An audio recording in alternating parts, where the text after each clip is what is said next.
Hai semuanya, gimana kabar kalian? Mudah-mudahan baik-baik saja ya. Kali ini Kang Ari akan sedikit membahas perfilman horor Jepang. Di dalam dunia perfilman, Jepang terkenal atas dua hal. Film anime berkualitas dan tentunya film lain-lainnya juga. Sekarang memang sudah banyak film horor Korea dan Thailand yang kualitasnya patut diperhitungkan. Tapi banyak dari film tersebut yang terinspirasi dari film horor Jepang. Berikut Kang Ari merekomendasikan 7 film horor Jepang terserang bikin mimpi buruk versi Kang Ari. Seperti biasa, sebelum masuk ke pembahasannya, jangan lupa untuk like, komen, subscribe, dan juga petik loncengnya ya. Terima kasih. Switch the Club. Film ini diawali dengan adegan 54 murid perempuan bergandengan dan dengan riang melemparkan diri ke hadapan kereta api yang sedang melaju dengan kencang. Switch the Club atau Jitsatsu Sakuru ini dalam bahasa Jepang memanglah merupakan film yang sangat cerdas.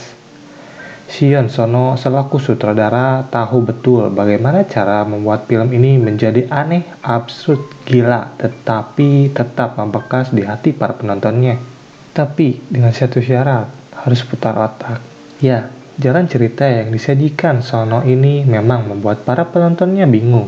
Tapi disitulah sensasinya. Kita seolah diajak untuk bermain puzzle rumit dan harus menyusunnya kembali ke tempat yang benar. Dan itu bukan hanya sekali, hampir di setiap menitnya. Sono menebarkan misteri-misteri yang bagi beberapa orang memang tak masuk di akal. Tapi jangan disangka kita akan mengetahui seluruh kenyataan di akhir film. Justru sebaliknya, ia tetap saja menebarkan misteri-misteri absurd tersebut. Setelah diselidiki, serangkaian kejadian bunuh diri yang terjadi ternyata ada kaitannya dengan sebuah situs website misterius, kumpulan rocker yang menyimpang, dan potongan kulit manusia. Kalau kamu orang yang mudah mual, lebih baik jangan tonton film ini ya.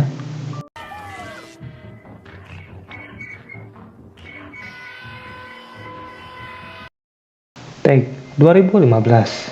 Setelah menyutradai film horor Switch the Club, Shion Sono kembali hadir dengan film horor Jepang berjudul Take.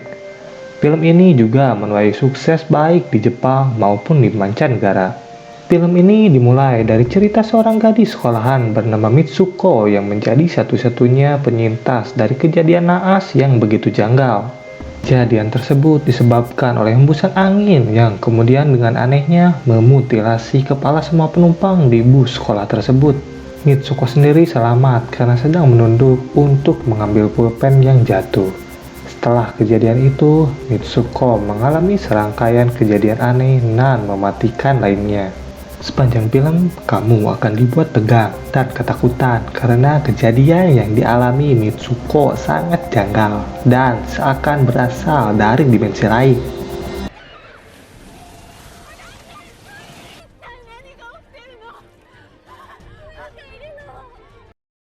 Ring. Pecinta film horor Jepang pasti sudah tak asing dengan film Ring. Film yang disutradari oleh Hideo Nakata ini meraih kesuksesan besar dan diklaim sebagai salah satu film horor terbaik negara Jepang.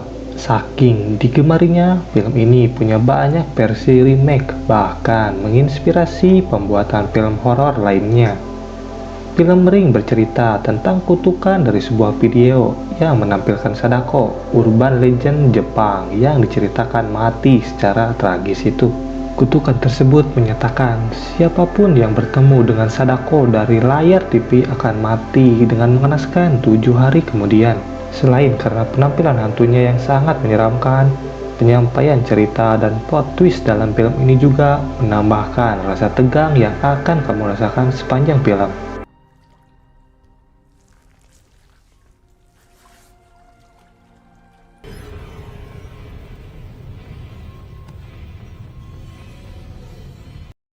Helter Skelter. Film ini menceritakan tentang seorang selebriti perempuan bernama Ririko yang jadi ikon kecantikan di Jepang. Tapi siapa sangka kalau kecantikan yang dimilikinya itu hasil permak alias oplas. Ririko adalah seleb papan atas di Jepang yang selalu ngehits. Hampir semua remaja cewek pengen jadi kayak dia. Wajah cantik, body seksi, fashionable, pokoknya mantap deh. Tapi di balik glamornya kehidupan Ririko, terdapat cacat parah di dalamnya. Ririko kecanduan operasi plastik. Seluruh keindahan wajahnya dan tubuhnya adalah hasil oplas demi mempertahankan eksistensinya di dunia hiburan. Selain itu, Ririko juga rela melakukan apapun untuk menjadi selebriti nomor satu. Tapi yang namanya dunia hiburan pasti bakal ada seleb baru yang hits juga. Dan itulah yang terjadi pada Ririko. Ririko merasa posisinya sebagai seleb nomor satu tergeser semenjak kemunculan Kozue. Kozue adalah seleb pendatang baru yang lagi ngehits di kalangan anak muda Jepang. Selain cantik, kepribadian Kozue yang ramah dan periang membuatnya banyak disukai orang-orang dan para staf industri hiburan dibandingkan kepribadian Ririko yang sombong. Dari situlah Ririko mulai depresi dan bahkan berusaha bunuh diri. Apalagi berita tentang operasi plastik yang dijalani Ririko muncul ke permukaan. Film ini ceritanya menurut gue keren, menggambarkan betapa kerasnya kehidupan di dunia hiburan dan gak seindah yang terlihat dari luar. Film ini seolah menginginkan menunjukkan bahwa dunia hiburan yang selalu tampak gemerlap dan glamor memiliki sisi lain yang sangat kelam. Well, film ini cukup recommended, tapi buat yang belum cukup umur, jangan nonton ya. One Miss Call 2003.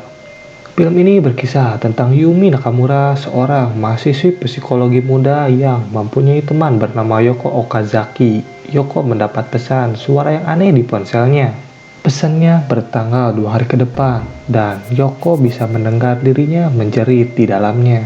Dan terbukti, setelah 2 hari ke depan, Yoko meninggal secara misterius. Kematiannya memicu serangkaian kejadian yang menyebabkan Yumi menemukan bahwa fenomena ini telah terjadi di seluruh Jepang jauh sebelum Yoko mendapatkan telepon yang mengkhawatirkan dari masa depan. Ketika Yumi menerima telepon dengan tanggal dan waktu kematiannya, dia berusaha menyelamatkan dirinya sendiri dan mengetahui identitas dalang di balik telepon itu. Film horor Jepang satu ini dulunya sangat terkenal pada masanya, bahkan sampai berseason-season, dan pada tahun 2008 diadaptasi sama Amerika dengan judul yang sama. Kalau menurut saya, filmnya lebih ke horor psikologis gitu. Jadi sang tokoh utama diteror oleh pesan suara yang mengatakan bagaimana ia akan mati ke depannya. Scan horornya di film ini lebih ke suara sama suasananya yang cenderung lebih gelap dan sunyi. Apalagi suara nada dering di telepon seperti bunyi bel kematian. Scan kematian yang dialami oleh para karakter di film ini juga gak kalah horor loh. Bayangin aja, ada yang mati lompat dari jembatan, tertabrak kereta, dan ada juga yang tertiban lift. Ngeri-ngeri gimana deh ya pokoknya.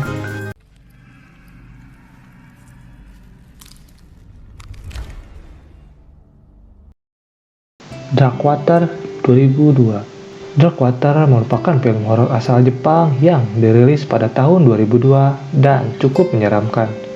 Namun di balik ceritanya yang mengerikan, ada kisah yang begitu menyentuh hati. Film ini mengisahkan tentang kehidupan seorang ibu dan anaknya yang masih kecil.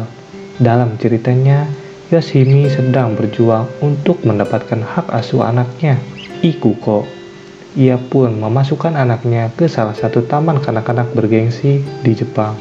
Suatu hari, Yoshimi menemukan putrinya hilang di apartemen lantai atas yang kosong dengan air yang mencapai lutut. Ternyata apartemen kosong itu angker karena dihuni hantu gadis kecil. Hantu itu merupakan korban yang ditinggalkan kabur oleh orang tuanya. Hantu kecil itu ternyata tak ingin melepaskan Yoshimi. Hingga akhirnya Yoshimi menyerah dan rela tinggal bersama hantu tersebut demi keselamatan anaknya.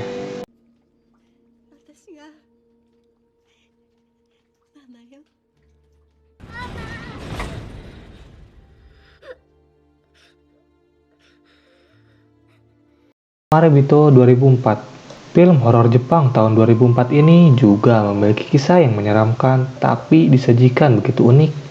Banyak penonton yang merinding menyaksikan film horor Jepang satu ini. Film ini mengisahkan seorang pria payah listrik bernama Masuoka yang terobsesi dengan ketakutan. Ia sangat senang melihat video-video seram, apalagi ketika ia melihat pria bunuh diri. Suatu hari, di suatu tempat, ia menemukan seorang wanita yang sedang telanjang dalam posisi dirantai. Tak ada yang tahu pasti wanita itu diperkosa atau disiksa. Ia ditinggalkan begitu saja dalam posisi yang dirantai. Masuoka akhirnya terobsesi dengan ketakutan wanita. Ia membuat sebuah rekaman yang kemudian dikemas dalam sebuah cerita horor yang membuat penonton menjadi penasaran.